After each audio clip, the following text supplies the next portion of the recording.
Megawati lagi-lagi menunjukkan perannya di negeri ini sebagai ibu penegak konstitusi. Julukan ibu penegak konstitusi bagi Bu Mega bukanlah klaim sepihak dari kami, tim Main TV, melainkan resmi dari pemerintahan Jokowi. Sebagaimana dikutip dari laman resmi Instagram Kementerian Setnek, @kemensetnek.ri tahun lalu, yakni 22 April 2022, Megawati Soekarno Putri diberi julukan Ibu Penegak Konstitusi. Bukti bahwa Ketua Umum PDIP tersebut kokoh menjaga konstitusi tampak nyata saat Bu Mega menyampaikan pikirannya lewat pidato bertajuk Suara Hati Nurani pada hari Minggu 12 November 2023 yang lalu. Beliau berpidato selama sekitar 10 menit dengan latar belakang bendera merah putih dan patung Themis, patung Dewi Yunani kuno yang menjadi simbol hukum dan keadilan. Presiden kelima RI itu menyinggung soal putusan Majelis Kehormatan MK atau MK-MK yang menyatakan Ketua MK Anwar Usman melakukan pelanggaran etik berat dalam putusan perkara 90. Putusan itulah yang membuat Wali Kota Solo Gibran Rakabuming Raka bisa maju di Pilpres 2024. Ibu Mega mengaku prihatin dengan pusaran kasus di MK tersebut. Beliau mengatakan konstitusi mestinya menjadi peranata kehidupan berbangsa dan bernegara. Mega menyebut putusan MK-MK pada Selasa 7 November yang lalu memberikan cahaya terang di tengah kegelapan demokrasi. Beliau menilai putusan MK-MK yang menyatakan Anwar Usman melakukan pelanggaran etik berat membuktikan bahwa politik moral masih berdiri kokoh menghadapi rekayasa hukum konstitusi. Keputusan Majelis Kehormatan Mahkamah Konstitusi telah memberikan cahaya terang di tengah kegelapan demokrasi, ucap Ibu Mega. Beliau mengaku prihatin sebab MK mestinya menjadi peranata sosial dalam hidup bernegara. Megawati mengungkit sejarah pembentukan MK di bawah kepemimpinannya. Menurut Ibu Mega, MK harus menjadi lembaga negara yang berwibawa karena memiliki tugas yang berat untuk mengawal konstitusi. Karena tugas itu, beliau mengaku tidak main-main kala mendirikan MK. Saya, sebagai presiden, didampingi oleh Menteri Sekretaris Negara, mencarikan sendiri gedungnya, dan saya putuskan berada di dekat istana. Demikian kata Ibu Mega. Sehingga MK tersebut harus bermanfaat, bukan bagi perorangan, tapi bagi rakyat, bangsa, dan negara. Lanjut Ibu Mega. Putri Presiden pertama Republik Indonesia itu menyebut MK juga menjadi simbol perlawanan terhadap penguasa. Menurut beliau, MK dibentuk untuk mewakili kehendak masyarakat setelah reformasi. Megawati mengatakan kehendak masyarakat atas reformasi adalah perlawanan terhadap watak dan kultur pemerintah yang otoriter dan sentralistik. Kultur itulah yang akhirnya melahirkan korupsi, kolusi, dan nepotisme.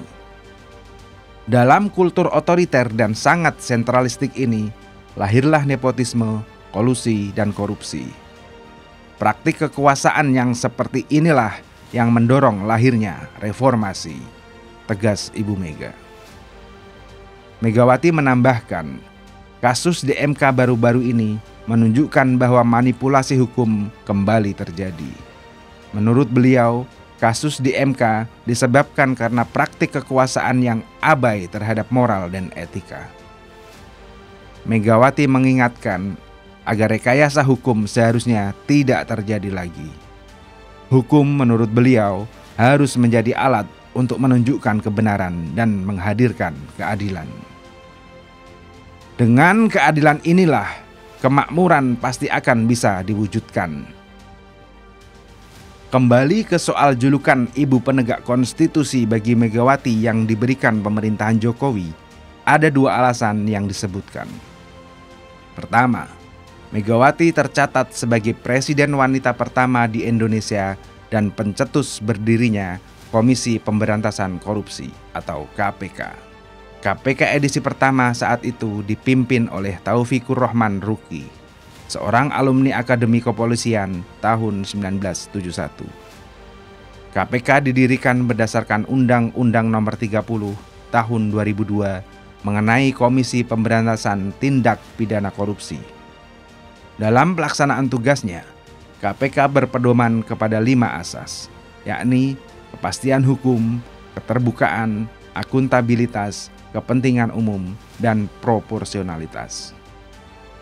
Kedua, tak hanya melahirkan KPK, pada tahun 2004, Megawati juga menyiapkan sistem pemilu langsung untuk yang pertama kali. Dari situ, masyarakat Indonesia dapat memilih langsung presiden dan wakil presiden, di samping juga memilih calon anggota legislatif. Dalam Pilpres 2004, Megawati kembali maju berpasangan dengan Kiai Haji Hashim Muzadi. Namun, dalam pesta rakyat yang digelar secara langsung alias dipilih langsung oleh rakyat ini, Mega Hashim kalah oleh pasangan Susilo Bambang Yudhoyono Yusuf Kala. Dalam konteks masa jabatan presiden, Megawati juga menegaskan penolakannya atas masa jabatan presiden yang diperpanjang. Megawati konsisten dengan aturan masa jabatan presiden sebanyak 2 periode, sebagaimana tercantum dalam Undang-Undang Dasar 1945. Menurut beliau, itu mekanisme yang secara periodik dijalankan sebagai perintah konstitusional. Itulah demokrasi Indonesia, suatu demokrasi yang memadukan demokrasi politik dan demokrasi ekonomi, atau suatu demokrasi yang diukur dari kemampuannya untuk mewujudkan kesejahteraan yang berkeadilan sosial. Para pendiri bangsa juga terus mengembangkan demokrasi yang hidup dalam tradisi tolong-menolong, artinya yang kuat membantu yang lemah, atau demokrasi gotong royong. Suatu demokrasi yang mengedepankan musyawarah dalam pengambilan keputusan. Dan yang tak kalah penting, kita menganut sistem ketatanegaraan berdasarkan atas hukum atau Rechtsstaat, di mana pemerintah yang dipilih melalui pemilu yang demokratis tetaplah harus patuh dan tunduk pada konstitusi sebagai hukum dasar. Presiden tak bisa seenaknya menelikung konstitusi demi ambisi pribadi dan keluarganya. Kekuasaan presiden tak terbatas.